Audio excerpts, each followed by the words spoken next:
Hello students, कैसे हैं आप लोग। आज का टॉपिक है electric dipole kept in uniform electric field और उसका पोटेंशियल एनर्जी निकालना है। सबसे पहले लिखते हैं टॉपिक का नाम। टॉपिक का नाम है पोटेंशियल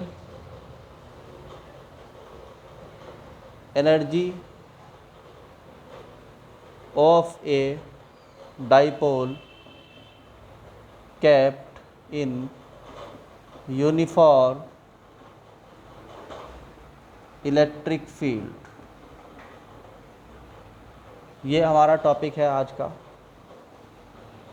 सबसे पहले टॉपिक का नाम ही समझ लो, पोटेंशियल एनर्जी निकालनी है एक डाइपोल की जो कैप्ट रखा हुआ है यूनिफॉर्म इलेक्ट्रिक फील्ड में। मान लीजिए आपके पास एक यूनिफॉर्म इलेक्ट्रिक फील्ड है और यूनिफॉर्म इलेक्ट्रिक फील्ड का मतलब होता है सिंपली पैरेलल लाइंस। जहाँ पर इलेक्ट्रिक फील्ड लाइंस पैरेलल होती है वहाँ पर यूनिफॉर्म इलेक्ट्रिक फील्ड होता है।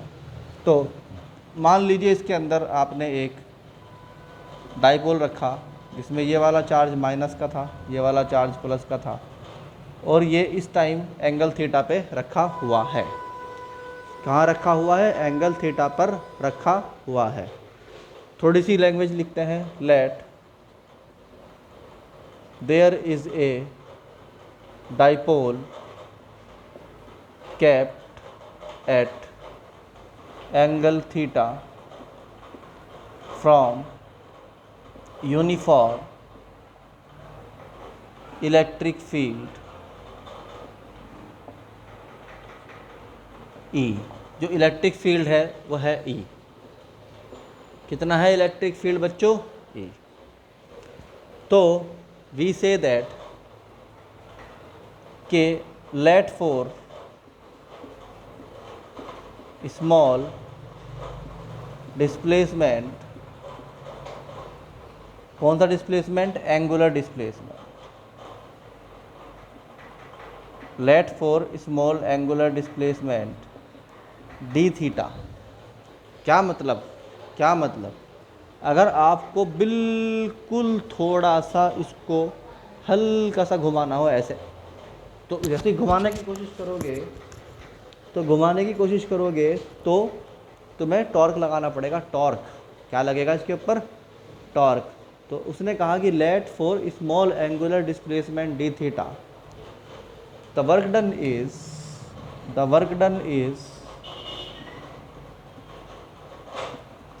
D W. कितना वर्क डन है? D W. तो इसमें जो फॉर्मूला होता है वर्क डन का रोटेशन में वो नहीं होता जो आपने आज तक सिंपल पढ़ा है। यानी आपने पढ़ा है कि work done equal to force into displacement, वो नहीं होता है। इसमें फॉर्मूला होता है वर्क डन का टॉर्क इंटू एंगुलर डिस्प्लेसमेंट। क्या होता है? Torque into angular displacement. तो हम यहाँ लिख सकते हैं कि वर्क डन होता है रोटेशन में टॉर्क इंटू एंगुलर डिस्प्लेसमेंट। आई बात समझ में? तो यहाँ हम कह सकते हैं कि डी डब्ल्यू बराबर हो गया है टॉ इंटू डी थीटा के, क्योंकि टॉ यहाँ पर क्या है? टॉ है यहाँ पे टॉर्क और डी थीटा है angular displacement. So as you know that tau equal होता है पी ई साइन थीटा। जिस बच्चे को ये फॉर्मूला याद नहीं है वो बच्चा एक बार चैप्टर 1 में जाकर टॉर्क वाला पूरा डेरिवेशन दोबारा देख सकता है। तो टॉ बराबर हो गया पी ई साइन थीटा, तो डी डब्ल्यू बराबर हो गया P E sine theta d theta. ये इक्वेशन नंबर 1 हो गई। बात समझ में आई? अब मान लीजिए कि आप इस डाइपोल को थीटा 1 एंगल से थीटा 2 तक लेके जाते हैं। तो हम कहते हैं let the dipole is rotated from angle theta 1 to theta 2। मान लो आप थीटा 1 से थीटा 2 तक लेकर जाते हैं तो क्या होगा? Go to the next page. तो go to the next page के लिए हमें रब करना पड़ेगा। इससे पहले कि मैं रब करूं, आप सबने उतार लिया होगा इसको, होप। क्या आप सबने इसको पहले से ही नोट कर लिया होगा? तो फॉर्मूला था tau equal to P E sine theta, तो हम कह देंगे so net work done is W equal हो जाएगा integration of D W from theta 1 to theta 2। आई बात समझ में? थीटा 1 से लेके थीटा 2 तक, तो डी डब्ल्यू का क्या वैल्यू था? P E sine theta d theta. क्या था? P E sine theta d theta. वहाँ रख देंगे तो डब्ल्यू बराबर हो जाएगा integration from theta 1 to theta 2 p E sine theta and d theta. अब जैसे आप लोग जानते हैं कि पी और ई तो क्या हो गए इसके अंदर? कांस्टेंट हो गए, तो वो तो आ जाएंगे कहाँ? बाहर। अंदर रह जाएगा integration from theta 1 to theta 2 और sine theta as it is रह गया इनटू डी थीटा। जैसे कि आप लोग जानते हैं कि साइन थीटा का इंटीग्रेशन होता है माइनस कोस थीटा। क्या होता है? Minus cos theta. तो यहाँ पे हम क्या लिख देंगे?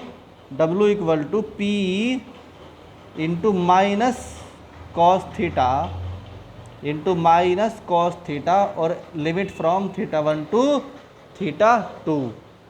चाहे तो आप ये जो माइनस का साइन है इसको बाहर रख सकते हैं, then it become W equal to minus के पी ई। अब वो अपर लिमिट रखोगे तो हो जाएगा कॉस थीटा 2 और माइनस में लोअर लिमिट रखोगे तो हो जाएगा कोस थीटा 1। बात समझ में आई? क्या हुआ? Cos theta 2 minus cos theta 1। अब इसे यहाँ पर रब कर देता हूँ। जिन बच्चों ने उतार लिया है वो बच्चे, अगर नहीं उतारा है तो दोबारा से कर लो पीछे से। तो ये हो गया आपका, अभी यहाँ तक पहुँच गया है, तो आपका W इक्वल हो जाएगा माइनस के p E cos theta 2 minus cos theta 1। अगर इस माइनस के साइन को अंदर पहुंचा दोगे तो it will become P E cos theta 1 minus cos theta 2। देखो ये है फॉर्मूला आपका, इसे याद कर लो। मान लीजिए, दोबारा मैं समझा रहा हूँ आपको कि आपके पास एक यूनिफॉर्म इलेक्ट्रिक फील्ड था। इस यूनिफॉर्म इलेक्ट्रिक फील्ड में आपके पास एक डाइपोल रखा हुआ था जो एंगल पे था थीटा 1 और आपने इसको घुमा दिया है और एंगल बना दिया है थीटा 2। सिंपली कोई बड़ी बात नहीं है इसके अंदर, थीटा 1 से लेके थीटा 2 तक ये रोटेट कर दिया गया। तो इसके लिए जो वर्क डन हुआ that is W equal to P E cos theta 1 minus cos theta 2। तो हम कहते हैं कि this work done is stored as electric potential energy. ये जो वर्क डन है वो स्टोर हो गया है as a electric potential energy. So you can write potential energy U of a dipole in uniform electric field is Pe cos theta 1 minus cos theta 2। ये है हमारा पोटेंशियल एनर्जी का formula. बात समझ में आई? दूसरी बात, मान लीजिए कि आपका जो डाइपोल है it was kept, the dipole was kept at 90 degree, पहले से रखा हुआ है परपेंडिकुलर, पहले से रखा हुआ है perpendicular.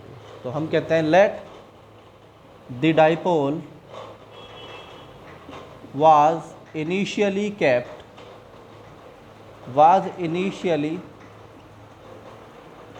Kept at theta equal to 90 degree. तो थीटा 1 कितना हो गया? 90 डिग्री हो गया। तो थीटा 2 को आप सिर्फ थीटा लिख सकते हो? यस सर लिख सकते हैं। तो इस तरह U बराबर हो जाएगा P E cos 90 minus cos theta, और चूँकि कोस 90 की वैल्यू कितनी होती है? कोस 90 की वैल्यू होती है 0। सो U बराबर हो गया आपका माइनस के पी ई कॉस थीटा। तो अगर आपको ये पता है कि कोई डाइपोल थीटा एंगल पर रखा हुआ है किसी यूनिफॉर्म इलेक्ट्रिक फील्ड में, तो वहाँ पर पोटेंशियल एनर्जी होगी U equal to P E cos theta, वो माइनस में, तो माइनस में पी ई कॉस थीटा। आई बात समझ में? इसका एक एग्ज़ाम्पल करते हैं, अगर आपने उतार लिया हो तो इसको नोट कर लो। पहले एक एग्ज़ाम्पल करते हैं, उससे आपको पक्का समझ में आ जाएगा। मान लीजिए आपके पास एक डाइपोल है जो यूनिफॉर्म इलेक्ट्रिक फील्ड में रखा हुआ है, ऐसे यह है यूनिफॉर्म इलेक्ट्रिक फील्ड और यहाँ पर एक डाइपोल रखा हुआ है थीटा बराबर 60 डिग्री पर, ठीक है। तो वहाँ क्वेश्चन में गिवन दैट थीटा की वैल्यू 60 डिग्री है और डाइपोल मोमेंटम P की वैल्यू है 2 कोलाम इंटू मीटर और इलेक्ट्रिक फील्ड की वैल्यू है 10 न्यूटन पर कोलाम। आई बात समझ में? ये क्वेश्चन है, इसमें कहा गया कि जो डाइपोल है उसका dipole momentum 2 coulomb into metre है और जो उसका इलेक्ट्रिक फील्ड है वो है 10।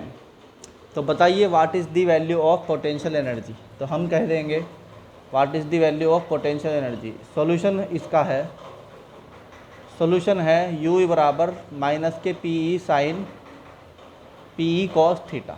ये इसका फॉर्मूला होता है पोटेंशियल एनर्जी का, याद कर लो, माइनस के p cos theta, u equal to minus के पी कॉस थीटा। तो u इक्वल हो जाएगा माइनस के p की वैल्यू है 2, e की वैल्यू है 10 और cos 60 हो जाएगा कि नहीं हो जाएगा।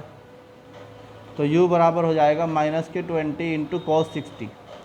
कॉस 60 की वैल्यू होती है 1/2, तो 2 से चला जाएगा ये 10 टाइम्स, तो ये हो जाएगा माइनस के 10 जूल। इस तरह से आप इसमें और न्यूमेरिकल भी कर सकते हैं।